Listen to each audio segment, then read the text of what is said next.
All right. Welcome, Dee, to the Fempreneur podcast. Excited to have you. Thank you.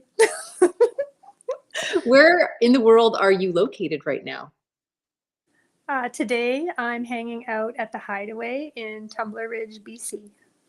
Awesome. And you live kind of back and forth between Grande Prairie, Alberta and Tumbler Ridge, correct? Yeah, in the summer, I mostly live and guide here in Tumbler Ridge, but in the winter, I will go back and forth in between the two spots. Although I'm transitioning to be in Tumbler full time. Ooh, exciting. Congratulations. It's beautiful there. Yeah, All I'm right. still waiting So, for my kids to graduate. So right. Yes, yeah. I just had that happen. So it is quite an amazing experience, honestly. So, and it's good to have lots of fun things to do when they leave, right? Because otherwise we're like, when are you coming home to visit me? And when can I come visit you? And yeah, anyways, I've watched a lot of moms go through this phase, as I'm sure you have. It's interesting to see how we all handle it differently.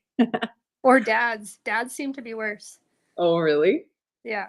Moms are like, let's party. And the dads are like, I don't know what to do with my life. All right, let's talk about your business, Dee, because I love it. I love it, love it, love it. I'm so excited to have this conversation and to share your business with more women. Yeah, so tell us what your business is and how it started. Well, I am a very small adventure tourism operation in northern Alberta and BC, and our goal is to just get people, mostly women, confident in the outdoors by offering them skill building workshops and really just crazy, untamed adventures that are in our vast landscape. They've dubbed this as the Great Wilderness now, and it's truly still a little bit of the Wild West. So taking people out and getting them to enjoy life in the outdoors. Amazing. And how did that all begin? What's the story? Tell us the business inception story. Really began a little bit by desperation. So I graduated from college doing my personal training diploma in 2020. So that was the year that COVID hit. And I was scheduled to work in a gym facility, but all the gym facilities were closed down. So I started taking clients outside, and then I saw a post on Facebook on a hiking group where someone was complaining that there was no beginner hikes being offered. So I just put a little comment below, and I said I'd be willing to offer beginner hikes because my hobby, I guess, was mountaineering. So all different kinds of outdoor adventures. And I got 60 responses in like a couple hours saying, yeah, I would love to sign up for that.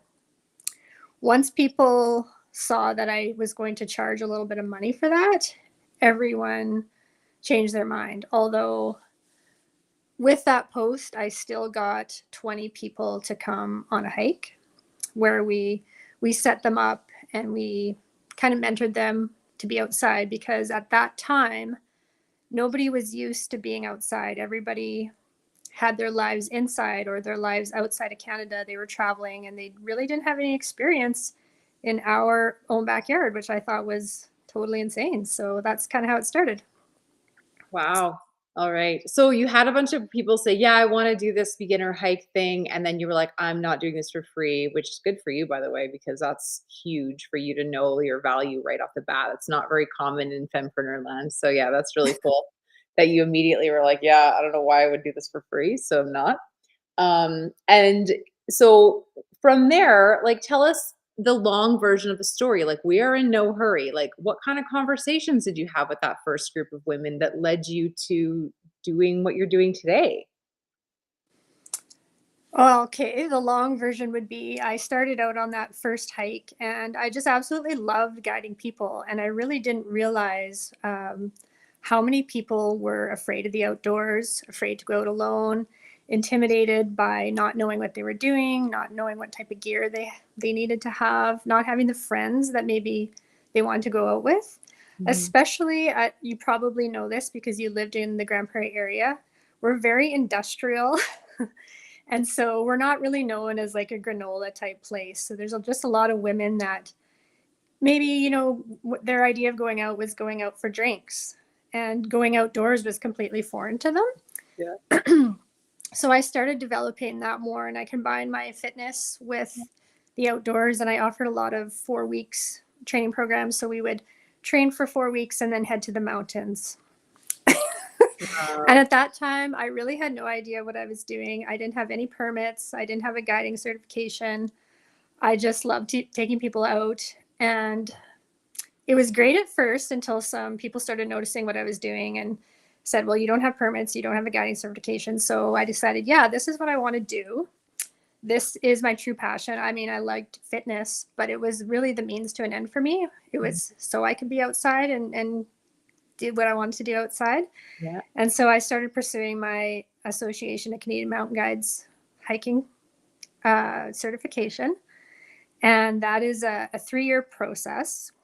So right now I'm in year 2. So I'm an apprenticed hiking guide, and I work under a supervising guide, and she mentors me. I put in all my trip plans to her, and she looks them over, makes sure they're okay, sends them back to me, and she comes on some of my trips and points out good and bad things.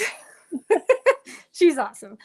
Uh, I also started getting my permits, which was really, really tough. I'm still working on that.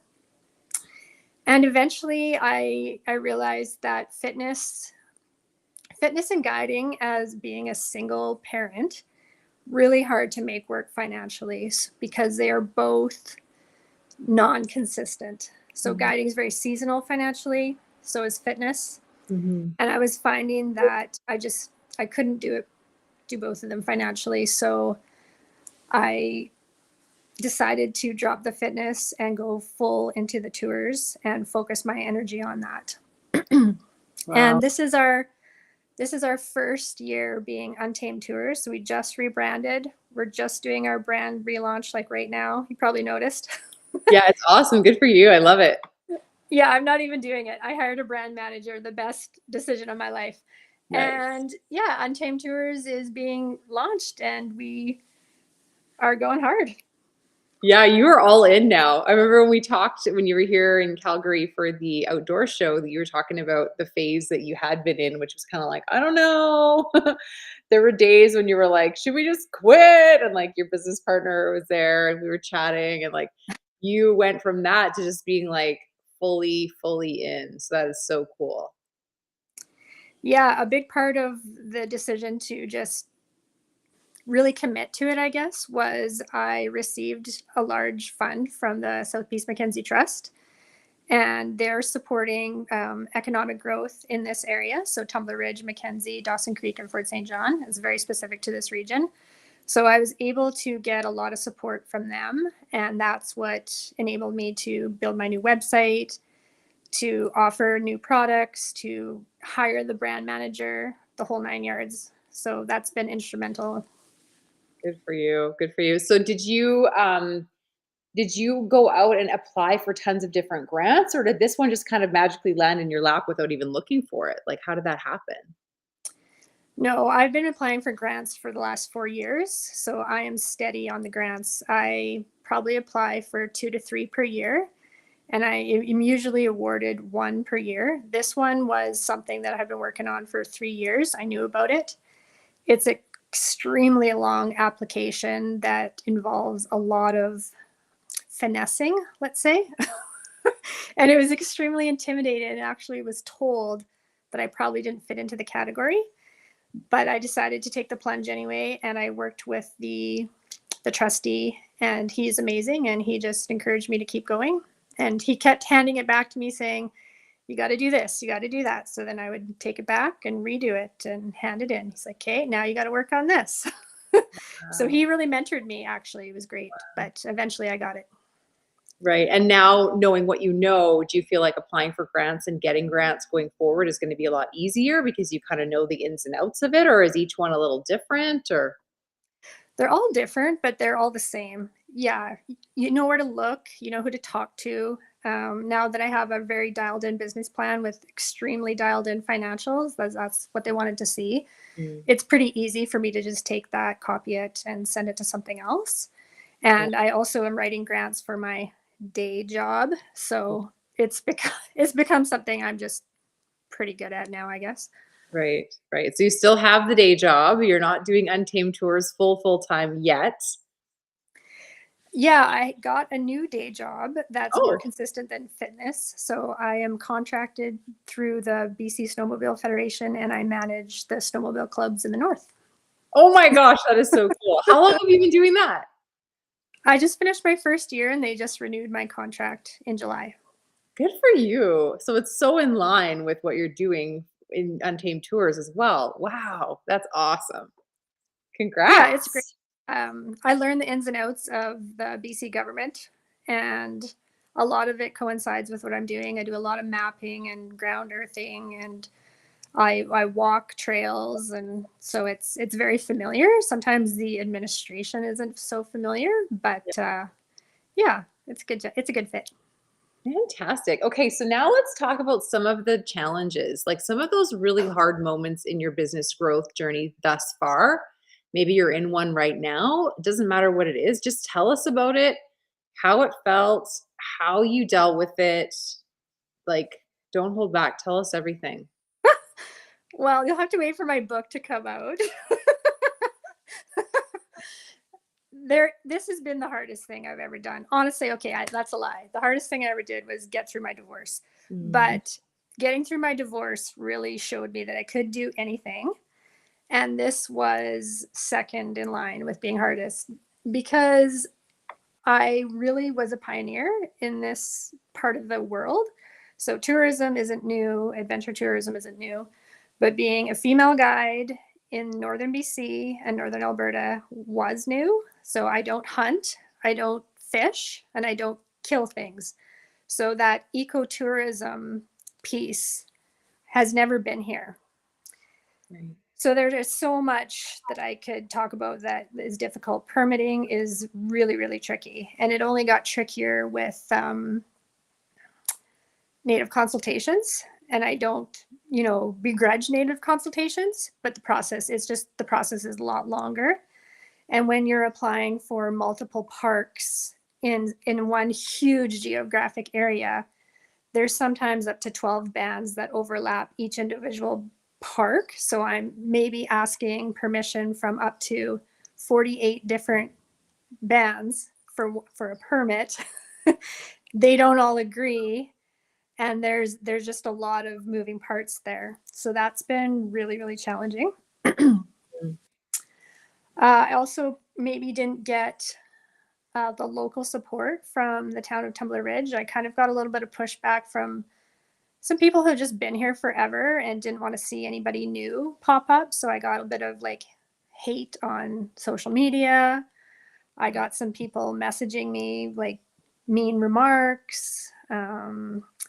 Got people like coming up to me at parties and wanting to talk to me and give me advice on what I should and shouldn't do. Wow. So that was a little bit intimidating for a while until I kind of learned how to handle it. And can you tell us more about that? Because I'm teaching a marketing school right now. It's my signature program, and we're in week 3. We're just kind of really diving into this whole, when you start a business and you start putting it out there into social media, into even just talking to people about your business, you really open up your tender heart to rejection and negative feedback. And it's going to happen, right? But Yeah. what we as fempreneurs do when it happens is gonna make or break us. So how did you actually handle that? Did you have, like, a therapist? Did you drink a lot? How did you deal with that? I would say I had a business therapist. So she was more like a business mentor, but she was an implant to Tumbler Ridge. She had come from Australia and Hmm, she had been hired to be the economic developer for this region. So she had really no ties to the local community, no history here, which was perfect. She was really looking at everything from a business point of view on how to grow the town. And when stuff like that happened, I would go to her and say, I am a redhead. My automatic default would be to, you know, express my upset. yeah. And she really coached me through how to handle it very politically correctly. Wow. And often I would go to her office and she'd be like, "Are you okay?" And I'd just burst into tears. And then she'd be like, "Yeah, I get it. These people can be hard." And she would just say, let's go for a coffee, or let's go for a glass of wine. And we just talk it out. So yeah, I really did have like a business therapist almost. Wow. Wow. That's fantastic that you had that support at such a time that you were developing that thick skin and learning how to cope with all these people's opinions and whatnot. Yeah, That's shout out amazing. to Therese Finnegan. Therese Finnegan. Yeah, awesome. Okay, cool. And so that would be what you would say that would be the hardest thing of growing the business that you have today was getting through that phase of all these people's feedback and judgment and comments. It's just one of the obstacles that I went through. The other one is being a single parent, making like almost no money. I haven't taken a wage from my business in 4 years, so I've always had a backup. I've always put every cent that I made in the business back into the business to grow it. So having that extra job on the side, with raising two kids at home, the whole nine yards, like just doing everything yourself. I would say the hardest part is, as you know, if you're a leader, it's lonely at the top. Like Mhm. there's I mean, it's getting better now because there's groups and there's, chats and different things. But when you're one of the only female guides in the North and you don't really have anybody to talk to about that, it's like, holy, I don't think anybody can understand what's going on, right? Yeah. And while I was growing my business, I was also in a custody battle with my with my ex. So that was just adding to my stress, Uh, and it was a full plate. It has been a full plate for me. Do you feel like growing the business though was a really huge part of how you maintained your sanity through the divorce and like having this outlet and having this thing that you did actually have a lot of control over versus divorce and custody battles and like was it a bit of a way for you to I don't know how to ask that question, but does that make sense? No, I know what you're asking, and it's 100% helped me through what I was going through. Yeah, having a creative outlet, having something that I could work on that was positive when I was, just not in a good place, having people respond to what I was doing in a positive light really helped, because, a lot of days you can get down on yourself, or should I be doing this? And then I would just magically get some comment on Facebook or an email or somebody telling me, I've followed you for 2 years and I lost 60 pounds so that I could join one of your hiking groups, you know? And in that process, my diabetes went away. Stuff like that where you're just like, okay, I'm actually making a positive change on Yeah. people. And Yeah. the clients that I've had are just absolutely amazing. I've met so many amazing people and so many amazing women, where I'd say prior to me owning the company, I mostly hung out with men just because I had a hard time finding ladies who wanted to do the things that I wanted to do, like ice climbing, mountaineering, ski touring. I'm just not in Canmore. So up here, I found it really hard to find um, lady friends that wanted to do that. And Mhm. through the business, I've just met so many amazing ladies who maybe just needed that little push and that little bit of mentorship. And they're just as fit and strong and Yeah. badass as I am. They just needed that. Yeah. Oh, buy this and let's go here and Yeah. let's try this. Oh, so cool. That's so fantastic. I feel like it's kind of similar to the Fempreneur community story that I have, where it was like I really just I felt more empowered the more I got around more of the right women, but I did feel very lonely for a long time. And then, yeah, I started a community because I needed it. And I knew I wasn't the only one that needed it.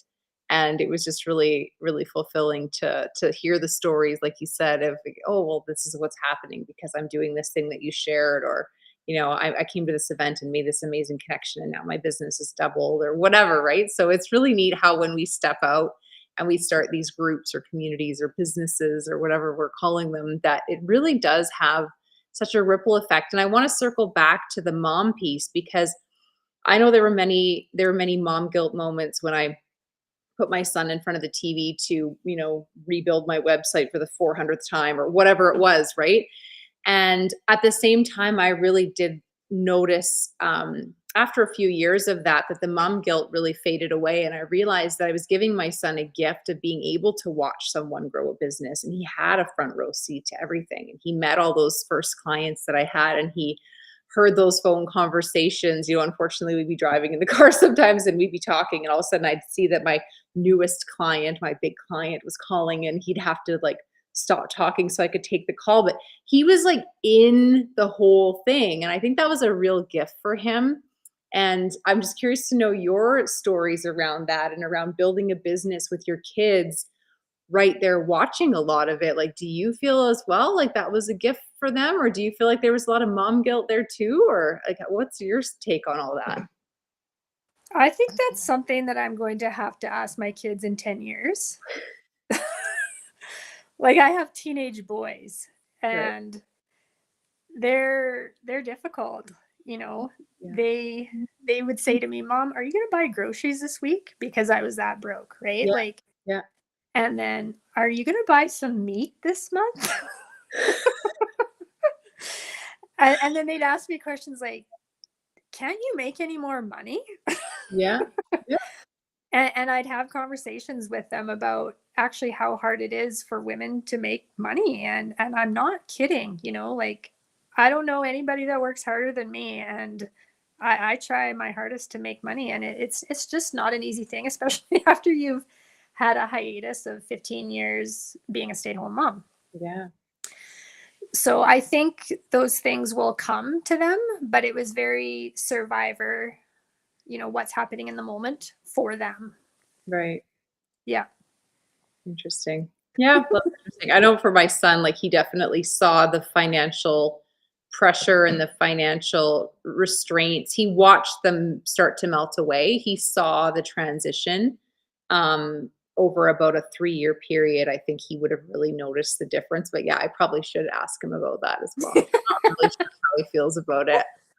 Anyways, yeah, Yeah. so I think that it is I personally think it's a gift for kids to get to see their parents go from a bit of a point of struggle even into, I have this business now that's maybe not perfect and maybe has a long ways to go to being thriving, but I've built this reputation. I've built all these amazing connections. I've helped all these people have incredible experiences. I've landed all these grants. I have all this equipment, all this stuff that I take to my tours. Like, I think that's pretty neat for them to have seen. But yeah, I guess we'll ask them in 10 years.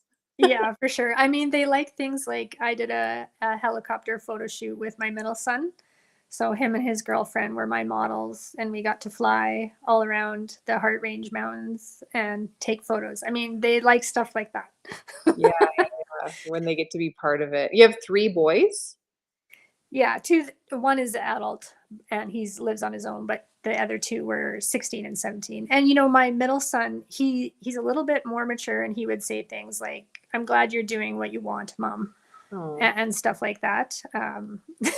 So, like I say, I think it will come around, but I'm still in like the infancy of Untamed Tours, really.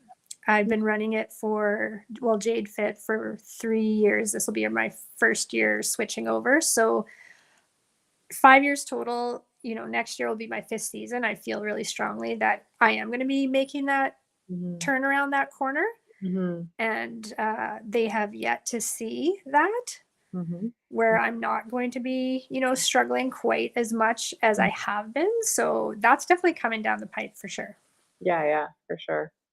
It is really cool though that you're able to do what you love, and maybe you're not turning a profit, maybe you're not able to, take money out of the company yet, but you've invested in tons of great gear. You've experienced so many things that had you paid for those out of pocket, right?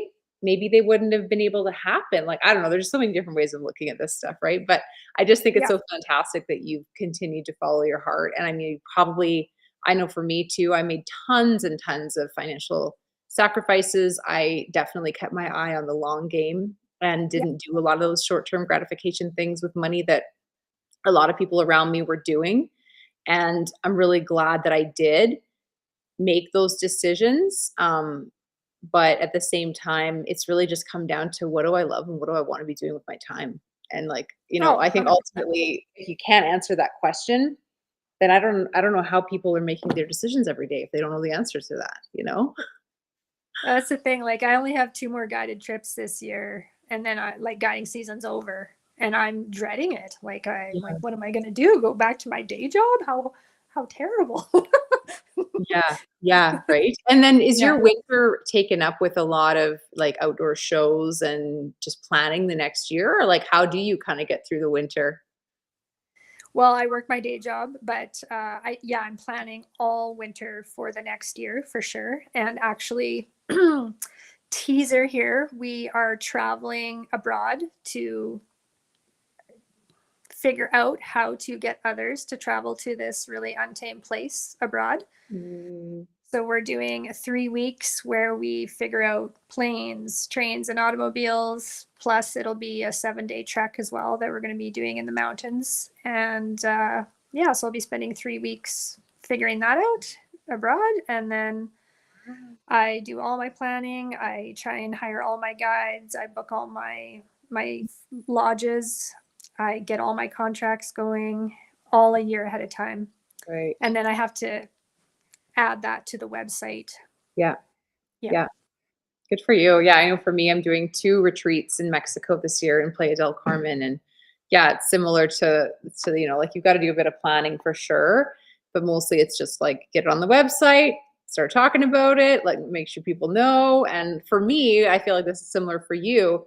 I just get excited because I get to be there and I get to be a part of it, and you know what I mean? Like, it's Yeah. just a way for me to have an experience that I wanna have already, but it's a business write-off.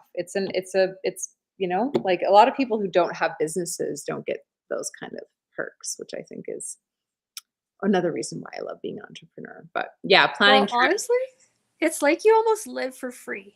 Like I just float around and just kind of live for free. That's how I I see was it. gonna say, like, that whole concept of needing to take money out of your business, when your whole life is a write-off, does it Yeah. really matter? And you're No. doing the shit you love? Yeah, because everyone's like, "How do you afford to do all those things?" And I'm like, "Well, yeah, It's my it's business. it's part of what I do." So yeah, I get a lot of really cool experiences. I had so many amazing experiences this summer, really dialing in what I wanted to build as regular packages. Because Okay. we've had years where we do a little of this, we do a little of that, and that was kind of becoming taxing for me. So I wanted to dial in, 3 or 4 things that I absolutely loved that work out really great, that clients absolutely loved. Mm, And so this year was, honing those things in. And now that I've got them, I can just repeat, rinse and repeat. So yeah. it's going to be a lot easier. Right, so that really sounds like you've figured out that there's a bit of a niche clientele or a niche experience that they want. So can you tell us more about that? Like, is it the kayaking? Is it the hiking? Is it like tell us more about what you figured out that you want to rinse and repeat. It's a package trip that is hard to get to that people need to have their hand held. So most of these are like really, really hard to get to places that to get to on your own is almost impossible, really. Okay. So one of them is Fortress Lake. It's either an expedition pack raft and hike in 30 kilometers crossing 2 rivers to get in, or you take a helicopter ride. So I've actually been awarded from the lodge a full month of using their resort, and he's never allowed anybody to do that before. So they have the most amazing crew at their resort. They bring in guides from Sweden that are doing their practicum. So they're in college for fishing guiding, and they have 4 fishing Swedish guides that cook for you, light fires in your glamping tent, uh, take you on personalized fishing trips. And then we've added in the hiking in that area. So they boat us out to the hiking trail in their fishing boats, drop us off, and then when we're done, I radio them to pick us up. Where And is so this exactly? Like, yeah. It's called Fortress Lake, and it's in Hamburg Provincial Park, and if you were to look at it on a map, you would look at Sunwapta Falls in Jasper and then go directly west. It's literally on the Great Divide in the middle of the Columbia ice fields. Wow. Wow. And so that's a whole package. Like, Yeah. I'm giving a bunch of different experiences wrapped up into one. You get to fly into this remote place that nobody goes to in a helicopter. Yeah. You get to experience fly fishing. Even if you've never tried it, you get a one-on-one guide to help you. Yeah. You get to hike on places that nobody has hiked because it's almost impossible to get there. And then they have a on-site chef and a cedar wood-fired hot tub right outside the lake. So you get this little glamping experience with all the amenities you could ever want at the lodge. How many nights is that? It's 4 days, 3 nights. Wow. Yeah. Amazing. That's amazing. And is it sold out? Well, so this last trip, I had 15 people on it, and he told me I couldn't bring any more. Like, that was like the max because it's a very small lodge, like extremely small. So now that I have all the kinks worked out, because I had a huge group there, now I can list it on my website for next year. Okay, so you won't be going back there this year. That's done for this year. No, they were already pre-booked. So they do their own fly fishing retreats, right? Oh. For extreme fly fish enthusiasts. Yeah. But ours is just, our package is just going to look a little different. It's more of an adventure getaway that includes fishing, but you're not necessarily a fisherman or a fisherwoman. You're not into fly fishing, but you're like, that's kind of cool. Yeah, try it out. Yeah. Okay, and so that's happening next year. Yes. So we've already booked with the lodge our dates for that, and now we just have to get it on the website.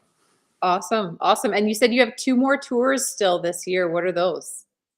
So we have our 4th annual Sunrise Summit, which is our best seller. It has been since the inception, and that's happening this coming weekend, but it's already sold out. Yeah. And then we have our Golden and Glaciers tour, where we're headed down to Golden, and we stay at Camp Moose Trail, which is also like it's been awarded by National Geographic as one of the best glamping setups in the world. Yeah. And then we are hiking in Glacier National Park with Will Woods, who is one of the top hiking guides in Canada. Yeah. And because a bunch of us are coming from Grande Prairie, we're making it like a little road trip. So everybody's hopping in the van, and we're going to stop in Yoho National on the way. So yeah. Wow. Wow. Awesome. Are there any spots left in that one? Yes, we have 1 tent left. Wow. So that can be 2 people. Yeah. Right. Or 1 person. Yeah, it's 1 queen size bed in each tent. So if you don't mind sharing a bed with whoever you're bringing, you can have 2. If you want your own bed, it's 1. Right. Yeah. No additional cots can be added to the glamping tents if there's 3 people? Oh, yeah, you can. That's Good. totally up to you, right? Like, Yeah. the glamping tents are actually huge. They have each one has a wood-fired stove in them. Yeah, I saw the pictures. I was like, that looks like you could put a cot in there too. Oh, yeah, they're huge. There's also a wood-fired cedar hot tub, and they've built their own climbing wall right at the camp. Awesome. They have an outdoor shower. There's a cook, like a common cook area where you cook your breakfast. And right. So do you bring your own food, or is the food included, or? Yes, so we do the food. As guides, we're allowed to cook for our clients. Nice. So the food's included, and we just do the cooking in the cook shack. Cool. Oh my gosh, that's so fantastic. And what's the date of that one? September long weekend, so August 30th to September 2nd. Right on. That's amazing. All right, and then that's it for this summer, and then you're rinsing and repeating a lot of those for next year because they were just kind of the sweet spot stuff that people wanted the most. Well, we had a climbing trip that I was like really hesitant on because again, super hard to get to, but the clients that came on this trip gave it like a 5 stars, and pretty much every single one of them wants to sign up again for next year. And now that I've got it all dialed in, we have like a really amazing product for that too.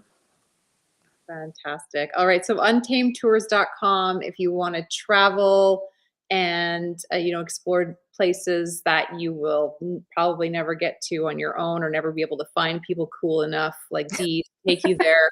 Go to untamedtours.com and book your 2025 excursion with her. And thank you for sharing just even the fempreneur journey of, where this business started and where it is today. And I look forward to having you back on the podcast in a year or two to take us, the next chapter of the story.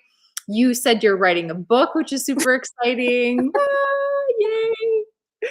That's so cool, and I can't wait to read it. And yeah, what else? Is there anything else that we need to know about? Is there anything we can do? I mean, obviously, we should be joining. I'm already on your email list, but I mean, I'm sure you want others on your email list if they're interested.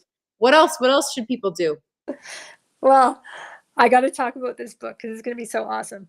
So I've had this idea for a while, and when I was at Fairtress Lake, there was a client on there that's authored 4 books. So he told me how to get going with the book.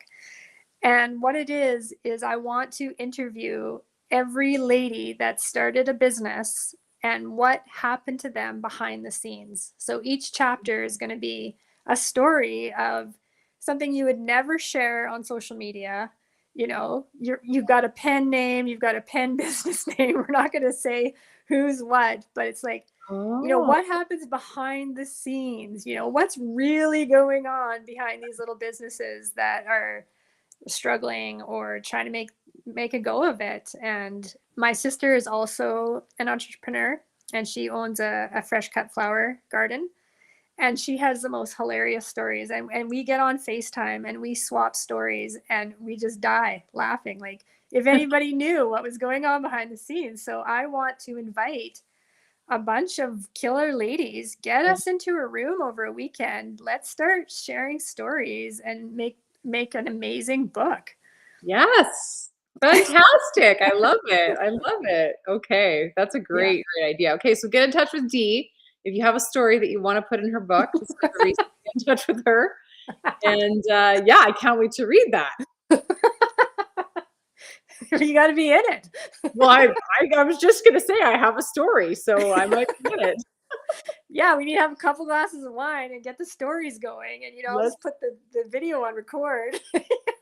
Absolutely. Yeah, but yes, of course, my brand manager would tell me, yes, get some names on your email list, get people to follow your pages, and do all the things that you're supposed to do. Yes, and follow in the Instagram. Your Instagram is awesome. I just love seeing all of your adventures and seeing your smiling face, doing all these cool things. So yeah, everybody's got to definitely follow you on Instagram at Untamed Tours. And yes, and there's a contest going on. So if you, I don't know, you got to like and share and all that stuff, and then you can win a really cool package. It's got like backpacking stuff, our beautiful Ortavox clothing, our personalized logo hats and socks and all the things you need to go backpacking. Right. And what's the deadline on that one again? I think she said I have to end the contest August 21st. I love you, Rebecca. Rebecca Hen, everybody. Rebecca. Awesome. Okay. Okay, fantastic. So I don't know if that's going to still be happening by the time this goes on the podcast. Oh, It's already on YouTube, so that's cool. YouTube and LinkedIn. So if you're watching this live or you're watching this before August 21st, then lucky you, you can still get in on that giveaway. Yes, you bet. Cool. All right. Well, thank you for sharing all of that with us, Dee. I appreciate you taking the time. I know you're a super busy lady, so this has been really fun, and it's been fun getting to know more about you and your business journey. So yeah, take care and look forward to seeing you soon. Okay. Do I have to press anything? No, I'm going to hit the button here. So you're good. You just hang out and then we can have a little offline chat before we actually leave this. Okay. Bye everybody. And you can find out more about me. I'm Lindsay Barry at yycfempreneurs.com. You can sign up for my marketing school. You can join my online community, and you can grab my latest book, which is called It's Time to